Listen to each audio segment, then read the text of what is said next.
Wah. Nah, serius. Gedein dulu Pak.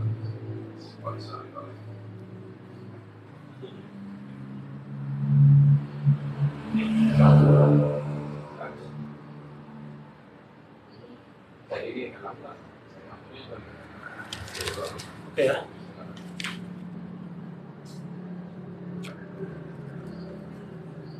Ganggu nih, enggak. Halo, assalamualaikum warahmatullahi wabarakatuh. Selamat sore menjelang maghrib atau selamat siang menjelang sore.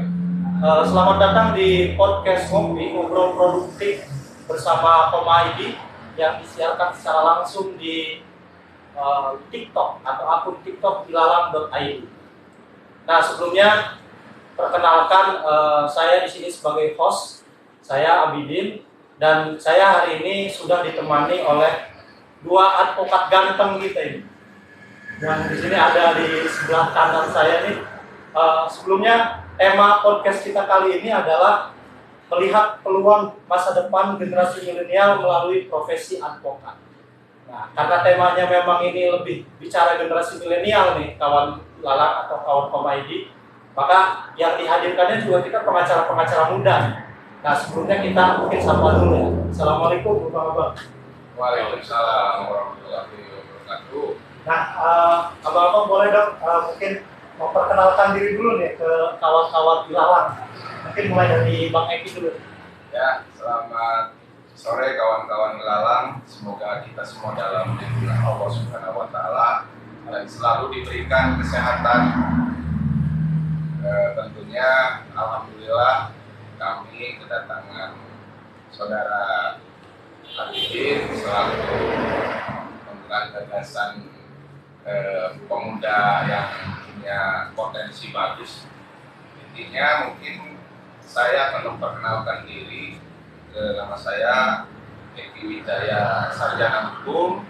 Pekerjaan saya atau profesi saya adalah seorang advokat. Mungkin seperti itu secara kenalan singkatnya Dipanggilnya Bang Eki ya? Eki ya, Bang Eki. Oke, nah tadi kawan-kawan Lalang sudah berkenalan langsung nih dengan Bang Eki. Nah, selanjutnya kita juga di sana ada abang yang satunya yang juga jangan kinis ya, kalau kinis sudah ada ganteng ya, sama abang ganteng yang satunya. Boleh Bang, mari diperkenalkan dulu. Oke, assalamualaikum warahmatullahi wabarakatuh. Selamat siang kawan-kawan di Lalang. Nama saya Hari Rianda.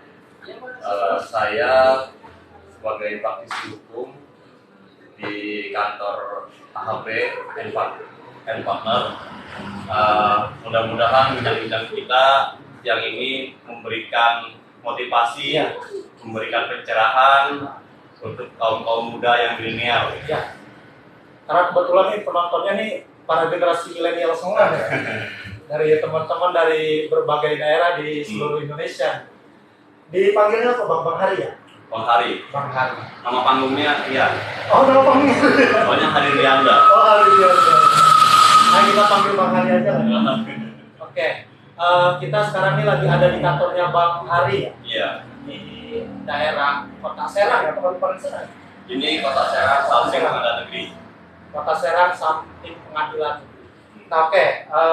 Tadi kan Bang Hari sudah menyampaikan juga nih Bang Hari dari AHP and Partner ya. Nah, tadi kalau Bang Eki dari Kalau saya dari kantor hukum Wijaya Pratama and Partner. Wijaya Kalau Pratama. advokat itu sebenarnya Bung Hari, saya, kawan-kawan yang lain, ya itu sudah mempunyai kop atau kantor masing-masing. Cuman kalau dunia lawyer itu kita sering berpartner. Ketika ada perkara yang sekiranya harus diselesaikan bersama-sama, ya tentunya kita berpartner.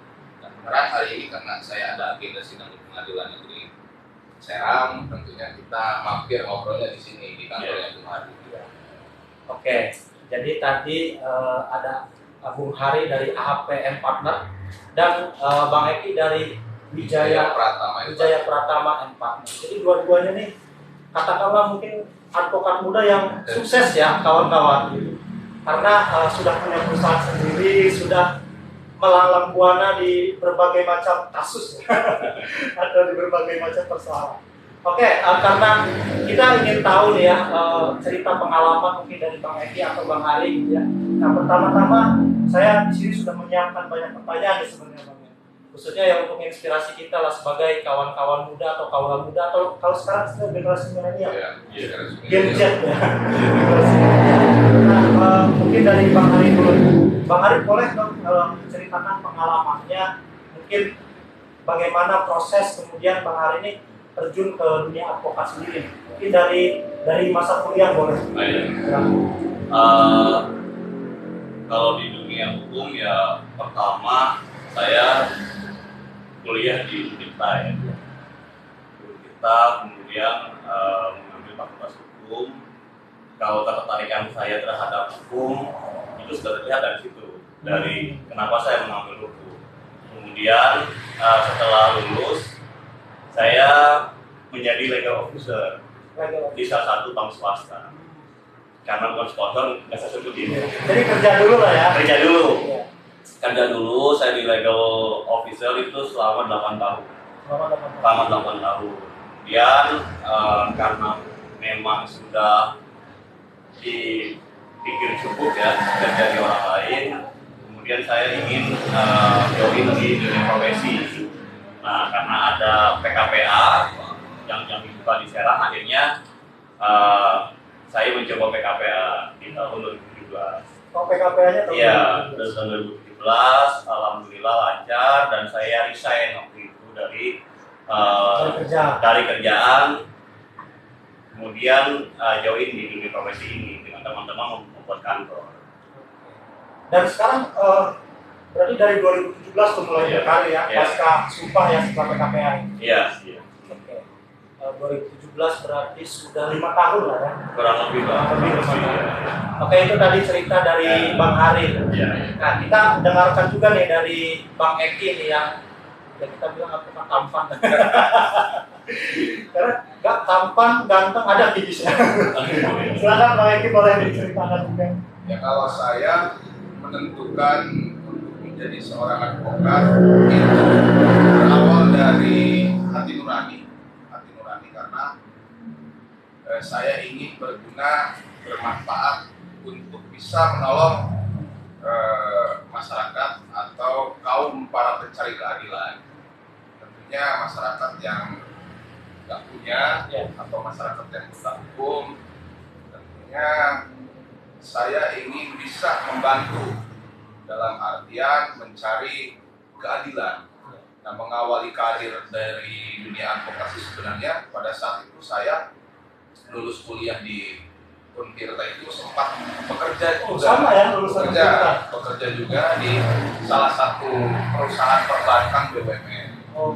Nah, pada saat itu saya ditempatkan di Jakarta di cabang Enggano di Tanjung Priok, lalu ditempatkan di Jakarta Selatan. Nah, pada waktu yang seharusnya memang saya harus menjadi advokat, saya bertemu dengan rekan atau mentor, namanya Bung Yayan, dia lawyer kinyis ya, sebenarnya lawyer kinyis. Pada saat itu saya sedang mengambil cuti. Nah, saya diajak karena dia kebenaran salah satu lawyer Jakarta juga di Polan Jakarta. Dia mengabdi di LBH Jakarta. Besutan almarhum Bang Adnan Nasution. Pada saat itu saya lagi cuti ketemu dengan mentor atau Bung Yayan, mau juga ditawari seperti itu. Mana Bung? Saya bilang, yuk kita ke Karawang. Nah, kita ke Karawang berangkat. Kita itu membela di Teluk Jambe itu masyarakat yang mempunyai persoalan atau perkara hukum pada saat itu 2016. Nah, dan kita pun tidak dibayar sepeser pun. Prabono, ya benar Prabono, benar Prabono. Dan tentunya itu yang bisa menguatkan hati saya dalam artian mungkin kan kawan-kawan milenial itu beranggapan lawyer itu yang hidupnya mewah, yang glamor. Karena banyak di TV Ya, memang seperti itu. Apalagi berkiblat kepada senior kita lah, salah satu lawyer nanti di khususnya di Jakarta di Indonesia gitu kan. Siapa yang nggak kenal dengan Bang Teman seperti itu? Tapi motivasi saya itu tidak seperti itu. Kalau mengawali karir pertama awalnya seperti itu. Jadi memang pure hati nurani murni itu untuk membantu kawan-kawan atau masyarakat atau khususnya hukum kan. Dan pada saat itu pun kita sampai menyelesaikan, saya ikut bersidang dengan Bung Yayan itu mendapatkan dibilang penganugerahan dari para petani jeruk, soalnya mereka yang kita bela itu petani jeruk. Oleh-oleh ya, Kasih jeruk ya. kasih jeruk. Tapi tentunya itu kan sebenarnya bukan tolak ukur kita berasumsi bahwa kita untuk mencari materi. Nah, akhirnya setelah saya hati nurani sudah pas, saya menentukan sikap, saya berhenti di salah satu perusahaan BUMN sebagai staf legal. Nah, lalu saya mengikuti PKPA. Dari PKPA Tahun berapa tuh? 2016 PKPA magang, 2018 hampir 2 tahun Bung Yayan mendirikan kantor hukum. Lalu saya berproses, saya 4 tahun. 4 tahun magangnya. 4 tahun setelah itu ikut PKPA, terus ikut UPA. UPA itu ujian profesi advokat. Setelah itu saya baru disumpah. Saya sumpahnya baru 2020 kemarin. Pasca COVID pertama awal itu disumpah saya. Lulusan COVID. Ya, lulusan COVID. Jadi memang mengawali karir intinya dari salah satu perusahaan sih. Ya, mengambil resiko juga. Ya. Kalau di perusahaan kan kita punya gaji, punya tunjangan atau bonus lah, ratingnya jelas. Kalau pengacara itu memang dulu saya berpikir pengacara itu apa sih kan waktu zaman SD, pengangguran banyak acara ya, memang pengangguran nggak digaji sama negara. Mungkin itu sih gambaran perjalanan sedikit. Ya. Wah, kawan-kawan milenial atau kawan-kawan ilalang nih jangan dulu ngedon, tenang dulu. Dibilang bahwa pengacara ini bentukannya pengabdian, terus wah susah lah kalau ingin kayak abang kita yang di sana gitu ya. Tenang dulu, masih ada pertanyaan berikutnya. Ya tadi sedikit singkatnya kita mendengarkan cerita dari Bang Hari dan juga Bang Eki ya, yang dua-duanya sebetulnya ya tidak ujuk-ujuk gitu ya. Tidak serta-merta punya kantor, tidak serta-merta langsung sukses lah atau langsung finish gitu. Kan enggak gitu. Jadi ada proses yang dilalui. Nah, tapi ini para penonton ilalang ini kan kebanyakan juga mahasiswa, Bang. Banyak juga mahasiswa hukumnya. Kebetulan kita juga ada grupnya, Bang, kawan baik ilalang. Jadi teman-teman yang excited dengan live itu akhirnya pengen ada grup. Itu ada kurang lebih yang ada 70-an yang udah gabung itu dari seluruh Indonesia, kebanyakan mahasiswa. Nah mereka banyak yang resah juga nih. Jadi pasca lulus ini ngapain gitu ya? Apakah memang jadi advokat atau kerja di perusahaan lain? Nah, lalu saya punya pertanyaan nih, mungkin untuk membangkitkan semangat teman-teman ya. Mungkin dari Bang Hari tuh. Kalau tips and triknya deh Bang, gimana tuh? Setidaknya kalaupun kita nggak bicara kaya, tapi cukup lah gitu. Misalnya untuk udah berkeluar atau Bang? Udah. Nah, cukup lah untuk dapur ngebul gitu Bang. Coba boleh diceritakan, dikasih tipsnya tuh Bang. Jadi untuk para kawan ilalang, jadi kalau mau jadi advokat yang tadi Bung Eki utarakan, pertama memang harus luruskan niat dulu. Luruskan niat. Lihat itu dulu. Kalau saya sih gini, di dalam kita berprofesi itu, di dalam berproses di dalam berproses itu hanya ada 2. Kalau nggak ada ilmunya, di situ ada uangnya. Nah, kalau kita bicara fresh graduate nih, ini kan kaum milenial ini kan ekspektasinya kan yang di TV. Iya, benar. Ya. Yang di medsos. Iya, di medsos. Kita hidup harus berawal dari mimpi lah gitu. Hidup harus berawal dari mimpi, cuman untuk kita proses awal, kita jangan ke situ dulu. Kita harus berproses. Kita kerja aja dulu. Bicara uang itu nanti diikuti. Nah, cuman menjadi lawyer ini ternyata saya 8 tahun di perbankan jadi legal officer. Kurang ternyata pengalaman saya. Beberapa teman-teman yang dulunya menjadi legal officer di perusahaan, kita sering berdiskusi, ternyata kurang ya. Ternyata lawyer ini benar-benar banyak genrenya kalau bicara musik ya. Jadi ada yang lawyer dia fokus di lawyer keluarga kayak di pengadilan agama, ada dia misalnya lawyer perusahaan, ada lawyer politik yang misalnya dia acara di PKUN, di Mahkamah Agung gitu ya, di Mahkamah Konstitusi, ternyata banyak genrenya dan kita harus milih mau yang mana. Dan di dalam berproses itu kita harus fokus, intinya harus fokus. Karena bagi kami atau bagi saya yang pengalaman pribadi, yang fokus aja itu belum tentu sampai. Yang fokus belum tentu sampai ya. Apalagi yang enggak fokus gitu. Artinya kita jangan melihat fokus kita, fokus kita menjadi crazy rich. Ya minimal crazy dulu lah. Minimal crazy dulu ya. Iya, makanya jadi crazy untuk bekerja. Iya. Kita harus gila kerja. Kalau kata orang-orang bijak itu bicara, kalau kita masih lihat waktu, masih lihat pamrih untuk kerja di awal-awal sebagai milenial, itu rasanya untuk menjadi risk gitu ya, itu kayaknya jauh gitu. Makanya kalau untuk lawyer ini yang tadi Bu Eki bilang, bagaimana kita advokasi suatu perkara, itu pun kita harus punya nih. Ini khusus ya buat teman-teman yang di Fakultas Hukum. Kalian selain kalian pandai berbicara, lawyer itu kan dilihat harus pandai berbicara. Argumentasinya bagus Gitu. Tapi ternyata itu sebagiannya aja. Kita sebagiannya kita tuh harus tahu namanya legal reasoning. Bagaimana kita beralasan hukum, legal drafting. Lawyer tanpa laptop itu nggak ada artinya. Oh gitu ya? Iya, 12 mata uang lah. Iya. Jadi kalau misalnya lawyer jago bicara, nggak jago drafting juga nggak jadi apa-apa. Jago bicara, jago drafting, harus juga jago berpartner. Nah, kami inilah, makanya kami walaupun beda-beda kantor, kita berpartner. Sehingga semua perkara-perkara hukum yang ada di masyarakat, yang ada di perusahaan, itu kita juga sempat menangani, sehingga disitulah jam terbang. Jadi intinya jam terbang dulu lah. Gitu. Jam terbang ya? Iya, jam terbang dulu.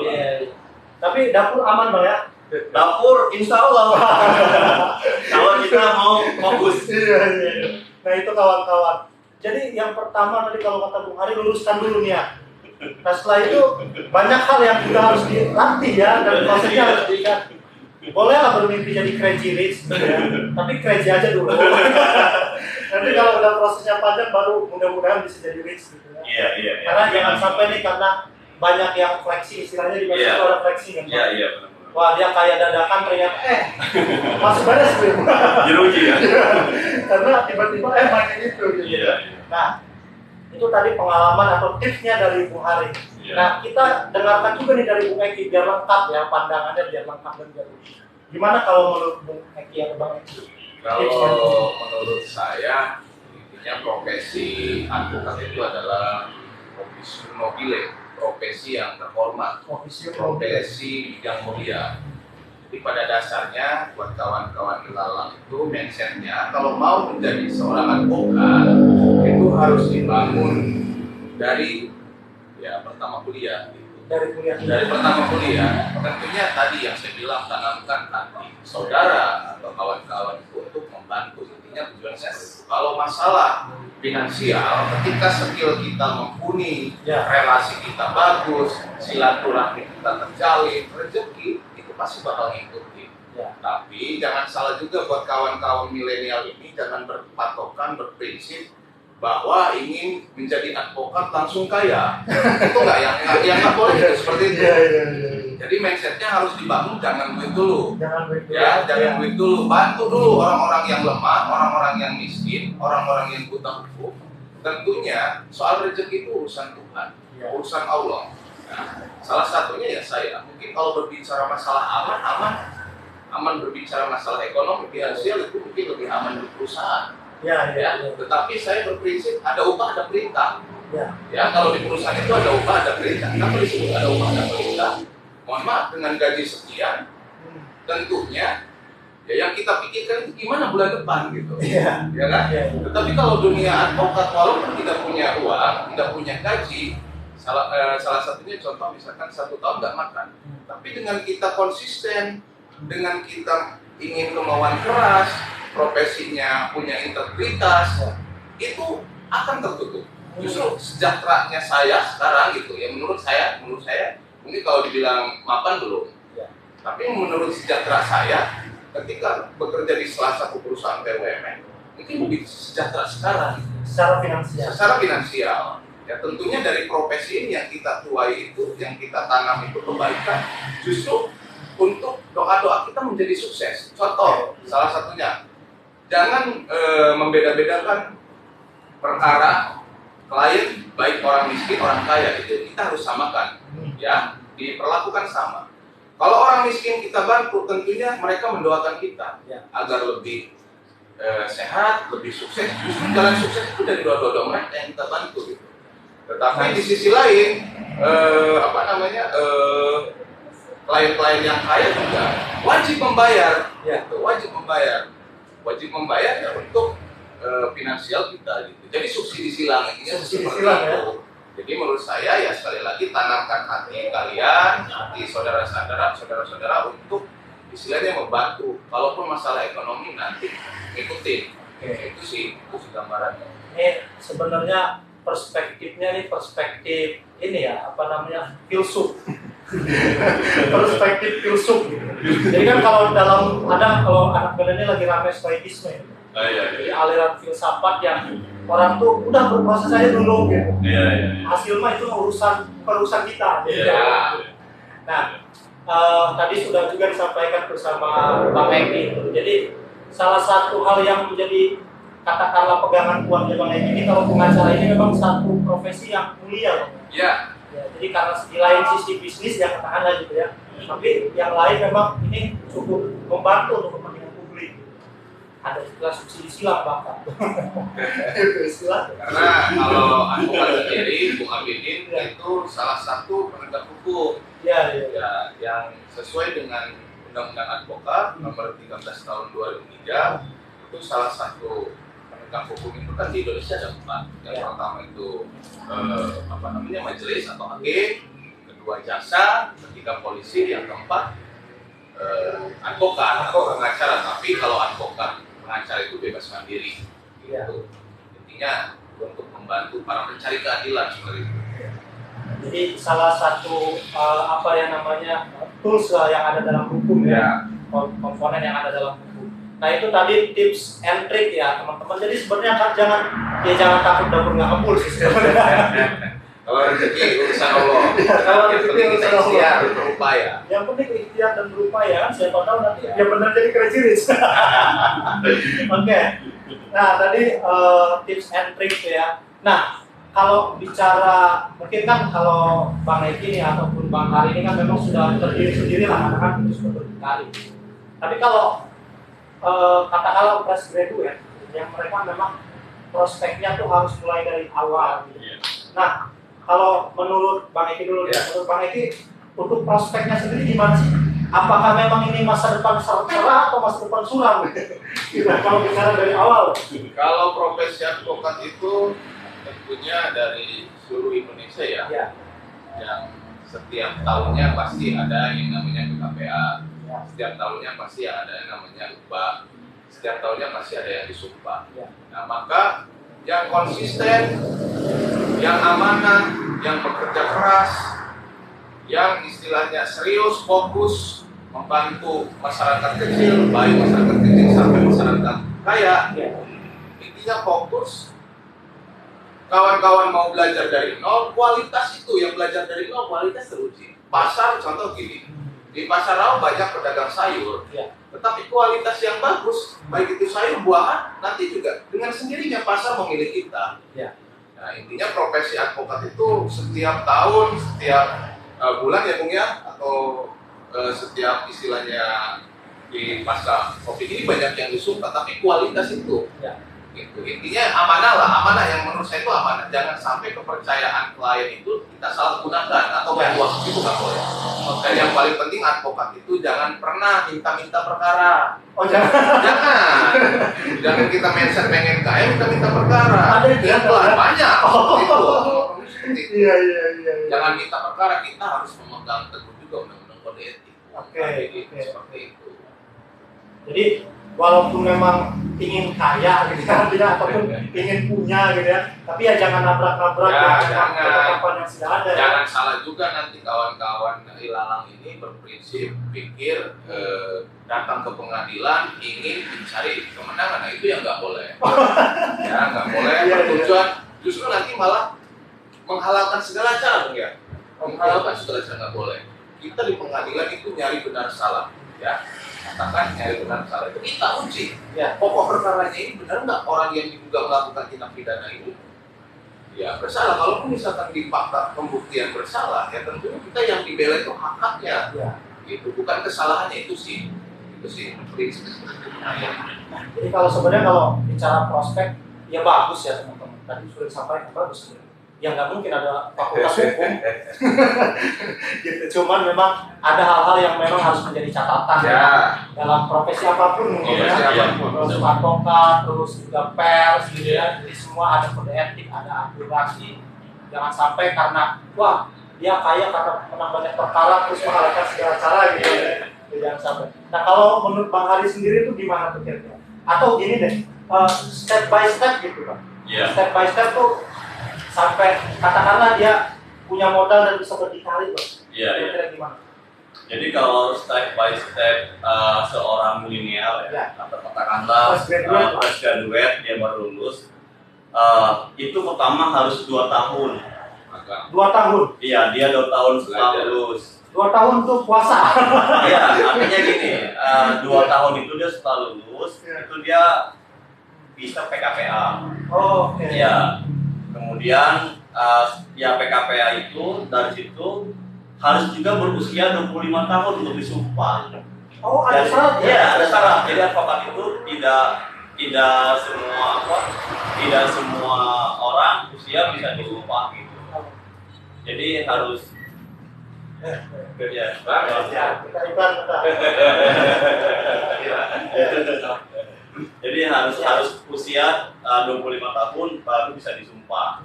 Ya kan? Jadi lulus 2 tahun, misalnya kan ada orang juga yang sudah umurnya usianya sudah matang, Ya. tapi dia lulusnya belum 2 tahun nih. Dia juga belum bisa disumpah. Oh gitu. Iya, kalau advokat. Kemudian ada orang yang sudah PKPA, sudah upah, tapi dia berusia 25, sama juga itu dia tidak bisa disumpah. Jadi mungkin di situ terlihat harus matang menjadi advokat itu. Ya kan, artinya mungkin matang secara jam terbang, Ya. mungkin matang secara keilmuan, mungkin adanya link yang terbangun gitu kan. Ya itu tadi supaya matang dan mapan. Iya. Dari matang jadi Jadi mapan. apa? Ya. Jadi memang 25 ini kan usia idealnya menikah. Udah. Belum. Jadi ini salah satu hal yang cukup memberatkan. Ya, jadi artinya ternyata ada satu kode etik yang penting Iya, yang itu aturan. fundamental ya. Fundamental. Jadi kalau teman-teman berharap usia di bawah 25 boleh jadi advokat, waduh, nggak bisa kayaknya. Bisa asisten. Oh, asisten dulu. Advokat. Ya, Atau paralegal. Oh, Ada paralegal Iya. yang bukan backgroundnya dari fakultas hukum, itu bisa memberikan bantuan hukum, tetapi secara non litigasi. oh. Ada undang-undang paralegal. Ya, Walaupun kawan-kawan baru lulus kuliah ya, Ya. tentunya disebutnya bukan advokat, tapi asisten advokat. Oh, ada ya? Ya, makanya kan syarat undang-undang itu harus minimal magang 2 tahun di kantor hukum ya. Baik itu di kantor hukum profesional, baik itu di kantor hukum lembaga bantuan hukum atau LBH seperti itu. Magang dulu 2 tahun, 2 tahun puasa dulu lah. Ini untuk kawan-kawan fresh graduate. Jadi jangan ini banyak cerita juga Bang, saya punya kawan juga ya. Iya. Dia baru lulus gitu Bang, karena berharapnya ya pengen cepet pengen cepet ngebul gitu kan. Iya. Jadi baru beberapa bulan atau baru beberapa tahun dia udah duluan tuh. Iya. Ya akhirnya yang nggak lanjut dia advokat gitu, malah kerja gitu kan. Iya. Ya bukan yang nggak baik gitu, tapi Iya. akhirnya cita-cita dia tidak lurus gitu. Iya. Sedangkan tadi sudah disampaikan kawan-kawan, ya kalau ingin jadi advokat yang katakanlah mandiri, kemudian ya harus luruskan niat dan Iya. tangguh ya. Iya.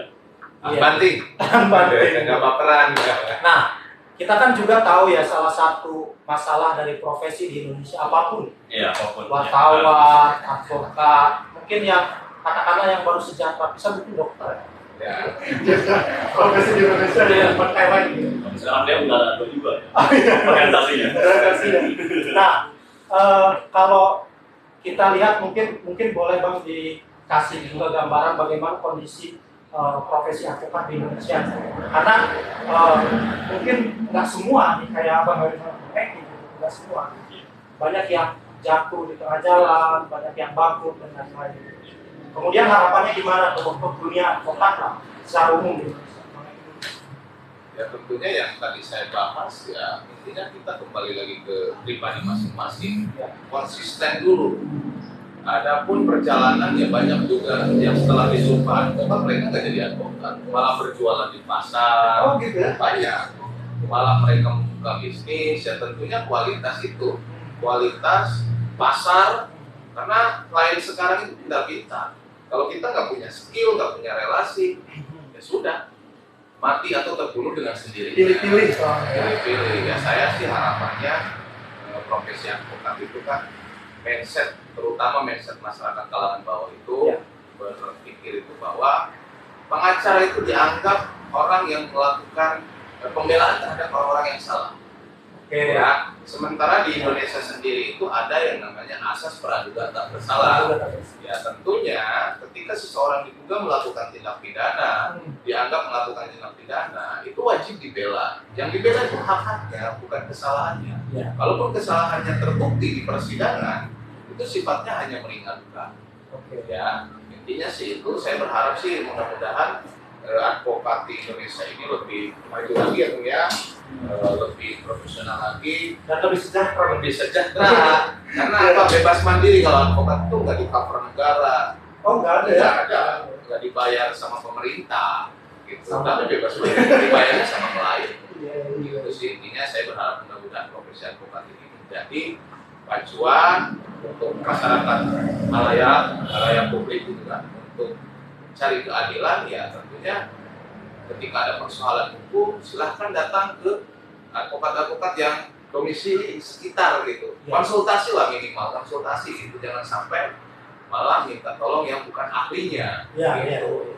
Yang berprofesi jangan beranggapan lawyer atau kita ini dianggap melakukan pembelaan terhadap orang-orang yang salah. Tentunya kalau saudara Bung Abidin ketika di tengah jalan lalu ditangkap, ya kan dituduh melakukan tindak pidana, sementara saudara Abidin sendiri tidak melakukan tindak pidana. Siapa yang membela? Tentunya kan kami. Advokat. Seperti itu sih gambarannya. Ya, jadi harapannya ya jelas ya bagaimana advokat di Indonesia bisa lebih baik ya. Amin. Dan juga tadi ada satu perspektif yang mesti diluruskan juga ya. Sebenarnya memang saya pun dulu berpikirnya gitu. Pasti. Jadi membenarkan yang salah, tapi membela yang salah gitu. Ternyata bukan begitu ya. Jadi konsepnya memang yang memperjuangkan hak-haknya aja ya. Hak-haknya, hanya meringankan. Kalaupun tidak terbukti, ya wajib dibela. Begitu. Karena yang memutuskan pengadilan ya. Nah, kalau Bung Haris mungkin punya perspektif lain ya tentang advokat ini. Kalau advokat ini kan sekarang ini untuk yang kawan-kawan ideal nih, itu kesempatan besar karena lebih mudah jadi advokat. Oh, lebih mudah? Lebih mudah, karena kan kalau dulu kan single bar, dulu hanya satu organisasi, peradi. Nah, kalau sekarang kan sudah multi bar, sudah banyak organisasi yang bisa menyumpah advokat. Maksudnya calon advokat jadi advokat. Organisasi profesinya. Iya, organisasi profesinya itu udah banyak. Bahkan terakhir katanya sudah mencapai 50 organisasi advokat. Nah, itu kan menjadi tantangan ya, menjadi challenge. Artinya yang tadi Bu Eki bilang, semakin banyak orang yang menjadi advokat, semakin mudah, semakin juga banyak orang yang memanfaatkan kemudahan. Yang tadi Bu Eki bilang kan bahwa di profesi lain pun sama, kan? Ini instan. Iya kan?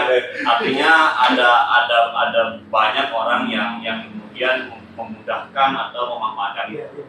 Cuman ya itu tadi, harapan kami dengan kondisi seperti itu, sepanjang kita percaya diri, kita kemudian sudah menempuh pendidikan berjenjang, kemudian kita sudah PKPH, kemudian kita sudah disumpah, kemudian kita sudah juga magang dan lain-lain, akhirnya kita bisa beracara sendiri, ya itu akan kembali ke diri kita, gitu kan. Adapun misalnya yang ekspektasi kita yang seperti yang ada di acara televisi, itu kan jadi kan itu menjadi mimpi kita, mudah-mudahan kita sampai ke sana gitu, mudah-mudahan gitu kan, kayak gitu ya. Yang terpenting kita balik lagi ke niat kita gitu. Niat kita itu tadi itu kita membantu orang. Kalau kata Bung Hotma ya, boleh ya? Boleh. Itu jadilah mata bagi yang buta. Jadilah mata bagi yang Jadilah mulut bagi yang bisu. Jadilah telinga bagi yang tuli. Itu aja. itu kata siapa itu? Bung Hotma. Apa sih Toko? Salah satu senior advokat yang lumayan sukses. LBH Mawasel. Ini quotes yang cukup keren. Jadilah mata untuk yang buta, jadilah mulut untuk yang bisu, jadilah telinga untuk yang tidak mendengar. Iya. Atau yang tuli. Luar biasa. Baik. Plusnya di sana aja. Oke. Nah, tadi ya sudah kita dengar kurang lebih 4 poin yang itu sangat penting, teman-teman. Saya pun ternyata banyak belajar di sini. Nah, nih pertanyaan terakhir nih, Ya, Bang Abang. Tadi bosnya sih udah dimunculin duluan, tapi ini ada pertanyaan. Boleh dong, Bang Eki atau Bang Aris kasih quotes yang dalam kategori hukum? Kan banyak quotes hukum kan. Kayak misalkan apa tuh? Ya istilah banyak ya saya lupa. Tapi kasih quotes hukum yang itu berkaitan dengan hukum. Kayak tadi itu quotes hukum tuh. Udah bantu ya saya, Pak. Enggak, tadi malah kecepatan. Kasih mungkin quotes hukum buat teman-teman. Karena ini kalau di Lalang ini memang ada playlist namanya Warung Kata. Dan isinya quotes. Ya gitu ya. Iya, dan alhamdulillah banyak yang suka memang quotes gitu ya. dari hukum, politik segala macam. Iya. Mungkin dari boleh di saksi juga boleh. Iya. Kalau saya sih Iya. yang tadi aja ya. Saya ulang lagi. Oke, boleh. Karena itu yang hanya berkaitan dengan hukum. Oke. Mungkin bagi kawan di dalam, kalau kita ingin menjadi profesi hukum, Ya. kita berusaha akan meluruskan niat. Jadilah mata untuk yang buta, jadilah mulut untuk yang bisu, jadilah telinga untuk yang tuli. Nah, itu aja. Ya. Oke. Jadilah mata untuk yang buta, jadilah mulut untuk yang bisu, dan jadilah telinga untuk yang tuli. Luar biasa. Ini bakal saya bikin. Jadi video nanti. Karena boleh Bang Eki lagi. Boleh dari adagium hukum, kan banyak ya adagium hukum. Ya, banyak. Boleh jadi quotes. Ya intinya saya sih kembali lagi ke hati nurani ya. Kuas hukum itu kan ada istilah namanya fiat justitior wat colum ya. Ya, walaupun langit akan runtuh, kita wajib untuk menegakkan atau menuntut keadilan seperti itu. Ya, Boleh lagi Bang, boleh lagi. ada yang namanya istilah fiat justitior wat colum. Oke. Walaupun langit akan runtuh, itu kita wajib memperjuangkan Oke. hak hukum gitu seperti itu. Jadi bahasa Indonesianya walaupun langit akan runtuh, walaupun besok Keadilan. keadilan ya, Keadilan. konteksnya keadilan ya, maka wajib ya namanya, wajib untuk terus memperjuangkan Keadilan. keadilan. Oke. Tadi quotes ya, jadi memang sekarang generasi milenial suka quotes. Makanya kita punya tagline, rajin dengar quotes, wajibkan membaca buku. Iya. Jadi karena terlalu suka quotes. Nah, boleh dong Bang nih ada bocoran dikit ya, boleh dong.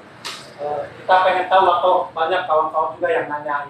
Kira-kira bayaran profesi advokat itu berapa? Nah, ini yang paling penting. Ya, Kalau untuk pribadi saya itu advokat itu memang tidak bisa diukur ya, tidak terbatas ya Bung ya, bayarnya tidak terbatas. tidak terbatas. Jadi siapapun orang yang datang siapapun orang yang datang ke kantor kita atau ke rumah kita ingin dibantu, ingin ditolong gitu kan, kita lihat dulu klien itu latar belakang dari ekonominya. Oke. Kalaupun misalkan orang mampu ya tentunya prabono. Oke. Tetapi ketika kliennya itu memang kaya, wajib bayar profesi kita gitu. Ya. Nah, saya beberapa pernah nanganin perkara, mungkin kalau di bayaran saya gitu kan, jasa saya yang sudah diberikan terhadap klien itu belum sampai sih 1 miliar Pak. Di bawah 1 miliar Iya. beberapa kali pernah gitu. Iya. Ya 500 juta ke bawah sudah sering gitu. Oke. Tuh, kawan-kawan dengar. Dengar itu, jangan dilupakan. Ada juga yang bukan berbentuk uang, ucapan terima kasih kayak hasil Oleh-oleh. oleh-oleh ya, itu kita terima aja karena sebuah rezeki ya. Iya. Itu sih tidak terbatas, intinya tidak terbatas. Bayaran advokat itu tidak terbatas. Jadi kalau saya tekankan lagi ke kawan-kawan khususnya para mahasiswa fakultas hukum, sarjana hukum, ya tentunya tanamkan diri dulu, hati untuk membantu, jangan ikut-ikutan. Kalau masalah rezeki nanti ngikutin. Justru saya mapannya bukan di salah satu perusahaan BUMN, tapi mapannya di sini. Oke. Jadi nanti kita panggil Bang Eki jadi advokat keren aja ya. Jangan duren tapi aren. Advokat keren. Tadi sudah dibisikin tuh kawan-kawan. Jadi kawan-kawan yang gelisah, nggak mesti gelisah sebenarnya, nggak mesti gelisah, cukup. Oke, boleh dong dibisikin juga kalau pengalamannya Bang Haris. Saya dibayar 3M, Pak. 3M apa? 3M. Makasih. Iya, sudah menduga. Iya. Ya, artinya ya kalau bayaran ya itu tadi ya, maksudnya yang rasionalnya itu obatnya tergantung penyakit. Semakin penyakitnya mudah, semakin obatnya juga murah. Itu aja. Kuat itu. Ya, kuncinya itu. Iya, kuncinya. Jadi memang masalah itu ibarat obat. Jadi semakin dia sakitnya parah, obatnya memang mahal. Dan nggak bisa disubsidi negara. Nggak bisa pakai BPJS. Nggak bisa pakai BPJS. Oke, jadi relatif lah. Relatif. Oke, walaupun kalau kata Bang Hotman, wah ini. Lagi nggak punya. Oh iya, nggak ada ini. Disimpan dalam memori. Nah, ada nih sesi kedua. Saya punya pertanyaan cepat. Ini mah nggak usah mikir. Iya. Tapi bolehlah dikasih alasan dong. Iya. Yang bertanya kasih alasan dong. Tapi pertanyaan cepat. Oke, langsung aja ya dari Bang Haris terus Bang Eki, Bang Haris itu aja ya. Iya.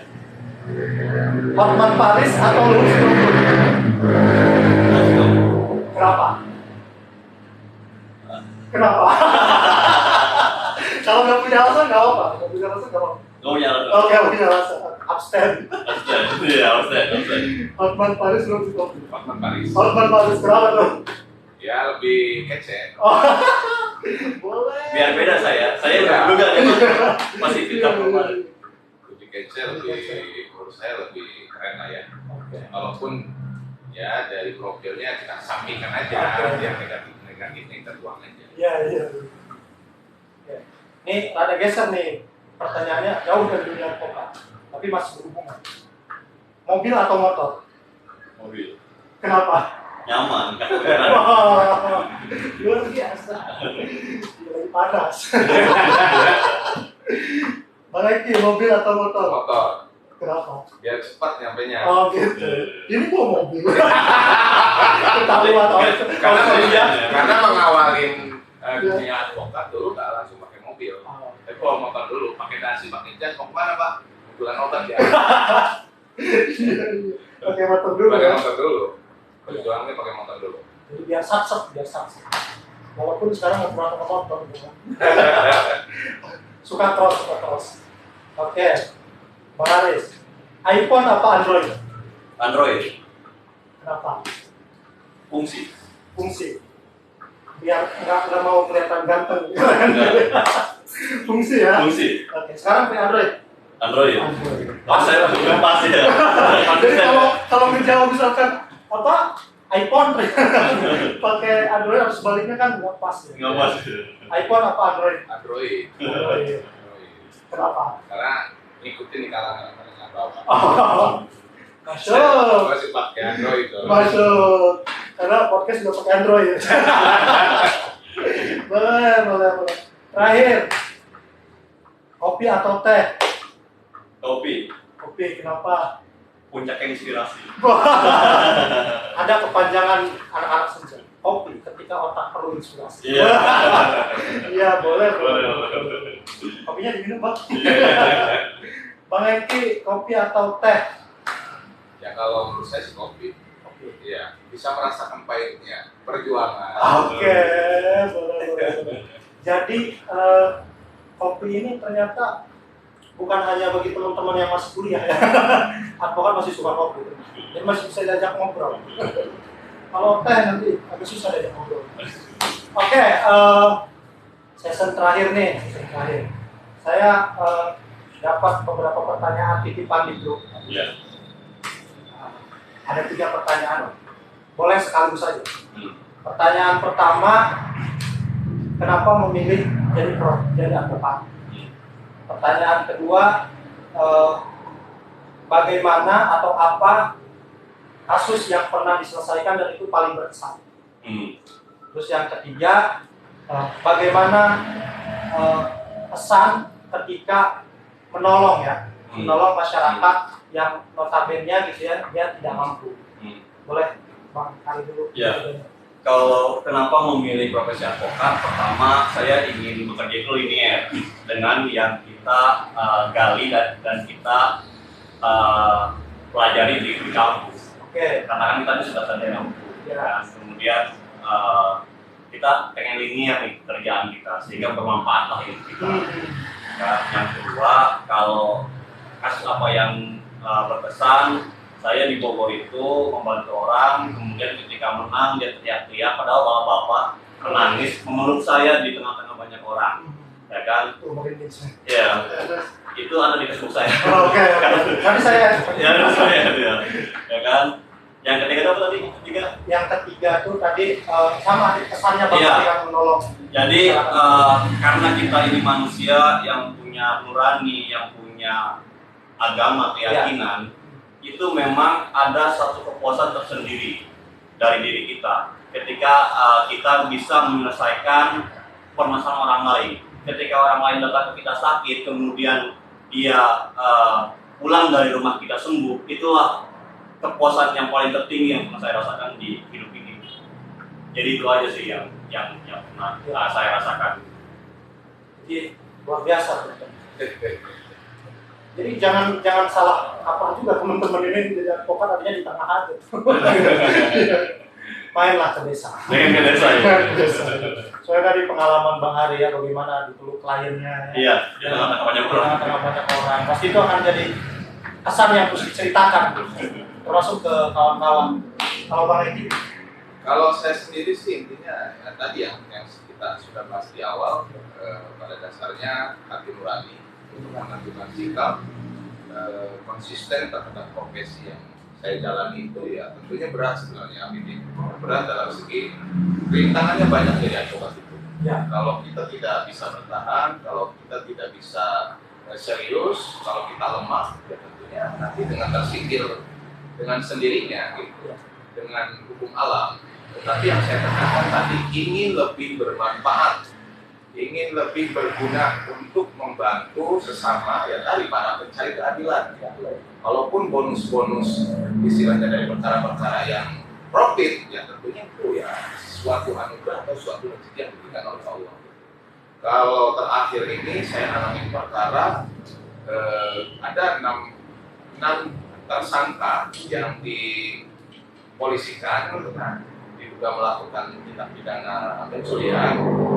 Tapi dengan perjuangan tinggi keluarga, perjuangan dari saya, gitu kan, perjuangan semua masyarakat, ya sehingga kawan-kawan ini bisa sampai keluar, bisa sampai keluar dengan cara menempuh restorasi justice, itu perdamaian atau musyawarah. Dan yang paling berkesan yang terakhir itu saya pernah dilempar atau mau dilempar oleh palu sidang sama majelis. Ini udah beda kesannya. Kesan yang paling 2016 itu pada saat bersidang ya, di Pengadilan Negeri Serang, ya. Saya membela 3 petani yang dianggap melakukan illegal logging atau pencurian kayu. Saya melakukan perlawanan gitu kan, karena memang majelisnya ada sedikit otoriter, akhirnya kami dan tim diusir, mau dilempar. Itu sih yang paling berkesan dalam Palunya di beracara. Palunya saya kasih getor. Itu sih ya, jadi agak unik pengalaman Bang Edi ini. Jadi ternyata nggak lurus-lurus aja pengacara persidangan. Berdarah Bisa berdarah-darah. Untung aja palunya udah diamanin tor. Gitu. Jadi aman lah, aman. Oke, kawan-kawan Ilalang ataupun Koma ID dimanapun berada, kita sudah hampir 1 jam, mungkin lebih ya, 1 jam lebih kita sudah berbicara banyak hal di dunia advokat yang aku sendiri ini masih sangat baru kawan-kawan. Artinya baru di sini banyak hal yang tadi aku dapatkan dari Bang Hari, gitu ya, dari terus Bang Eki, gitu ya. Ini dua orang yang menurutku tidak kelihatan tua, gitu ya. Tapi Muka aku malah yang boros. Tapi mereka sudah mapan, gitu, mapan berkeluarga maksudnya. Jadi ya jangan harap, gitu. Gitu. Nah, terakhir mungkin boleh Bang Eki atau Bang Hari bolehlah promosi ininya lah. Artinya promosi itu memberitahukan mungkin ada penonton dari Banten segala macam, ini bisa jadi catatan terkait law firm ya ataupun perusahaan advokatnya abang-abang ini. Boleh mungkin nama hotel, pos segala macam boleh dikasih tahu. Terakhir silakan. Kalau kita kan dibatasi dengan undang-undang kode etik, tentunya advokat itu yang memegang undang-undang kode etik itu jangan iklan. Oh, jangan iklan ya? Jangan iklan, nggak boleh. Tapi kalau kawan-kawan ilalang, masyarakat publik, halayak ya, yang ada di luar sana, kalau khususnya di Banten atau di Serang, tentunya kalau misalkan memang mau konsultasi gratis, diskusi gitu kan, ataupun memerlukan bantuan kita ya tentunya mungkin bisa dicatat oleh kawan-kawan nomor kita 0877 4160 267 itu aja sih. Kalau lebih lanjutnya mungkin saya tidak mau menyebutkan, dianggap nanti malah promosi saya. Nanti bisa lah chat aja ke Ilalang. Berkabar. Kalau Bang Hari silakan. ya teman-teman, kantor kami buka 24 jam kalau nggak ngantuk ya. Kita akan jika teman-teman ada case, ada perkara-perkara hukum baik tetangganya maupun saudaranya atau kawan, itu bisalah kita di sini berdiskusi. Ya bisa juga dijembatani sama Bang Abidin lah untuk kita berdiskusi perkara hukum, karena kalau hari ini hukum itu no viral justice. Benar Bang. Iya. Makanya saya ada quote terakhir. Iya, boleh. Kita harus mencoba suatu kemustahilan biar kita tahu di mana batas kemungkinan. Asik. Plus lah buat dua abang ini. Ini sosok-sosok yang saya nggak salah narasumber ya. Ya teman-teman, thank you sebelumnya Bang Eki. Mudah-mudahan terus lancar dan juga menjadi bagian daripada keadilan di negeri ini ya, yang masih banyak sekali PR. Dan kita bareng-bareng dengan media, dengan juga unsur masyarakat sipil. Jadi kalau TikTok Ilalang itu TikToknya warga sipil. Yang kita bareng-bareng lah di sini juga belajar. Dan saya selaku host pada acara kali ini dan juga untuk episode pertama di podcastnya ilalang.id yang diselenggarakan oleh Koma ID News. Ucapkan undur diri, terima kasih. Assalamualaikum warahmatullahi wabarakatuh. Thank you.